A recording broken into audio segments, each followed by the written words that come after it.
আমি ধরছি কাউ মাও বলে আমাকে নিয়ে যাবে।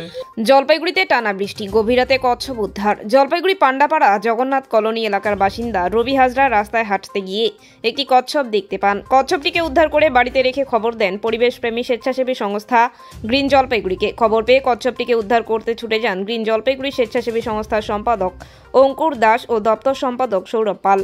গ্রিন জলপাইগুড়ি স্বেচ্ছাসেবী সংস্থার সম্পাদক অঙ্কুর দাস জানান, আমরা কচ্ছপটিকে আপাতত আমাদের হেফাজতে রাখছি।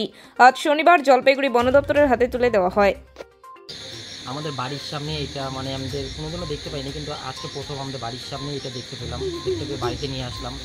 তা বাড়িতে আসা সবাই মিলে বললো, বুদ্ধি করে নিয়ে বললো যে গ্রিন জলপাইগুড়ি আমাদের আছে এনজিও, এনাদের ফোন করে এটা দিয়ে দেওয়া উচিত। তো খুব ইচ্ছা রাজবাড়ি পুকুরে যদি এটা ছাড়া হয় খুব ভালো হয়। আর কি উদ্ধার করলেন? এটা একটা কচ্ছপ। আপনার নাম এবং? আমার নাম হলো রবি হাজরা, আমাদের বাড়ি হলো পান্ডাপাড়া জগন্নাথ কলোনি। হ্যাঁ, রাত প্রায় 12টা বাজে এই সময়টা আমাদের কাছে পান্ডাপাড়া থেকে খবর আসে যে একটি বাড়িতে কচ্ছপ উদ্ধার করা হয়। তো কচ্ছপ যেহেতু বিরল প্রজাতি হয়ে যাচ্ছে এবং আমাদের এই পরিবেশে ভারসাম্য রক্ষা করার জন্য তাদেরকে রক্ষা করা দরকার। আমরা রাতি বন্ধ করি, কিন্তু যোগাযোগ কোনো কারণে হয় না। আমরা রাতে সেই কচ্ছপটাকে উদ্ধার করে নিলাম এবং রবি হাজরাকে আমরা কৃতজ্ঞতা স্বীকার করছি। চেতনতার বার্তা আছে যে একটা কচ্ছপ যাকে বাঁচানো দরকার আমাদের পরিবেশে ইকোসিস্টেম ঠিক রাখার জন্য, তাকে আমরা কৃতজ্ঞতা স্বীকার আমরা কচ্ছপটা নিয়ে যাচ্ছি। আগামীকালকে বন দপ্তরের হাতে তুলে দিব অথবা বন দপ্তরের পরামর্শ মতো আমরা এটাকে রিলিজ করে দেব। অঙ্কুর দাস, সাধারণ সম্পাদক, গ্রিন জলপাইগুড়ি এনজিও।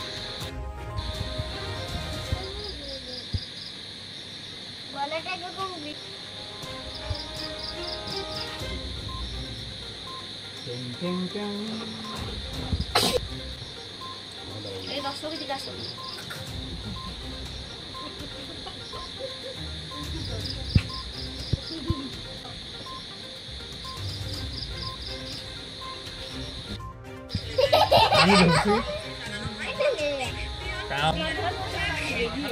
দেখতেছে বলে আমাকে নিয়ে যাবে।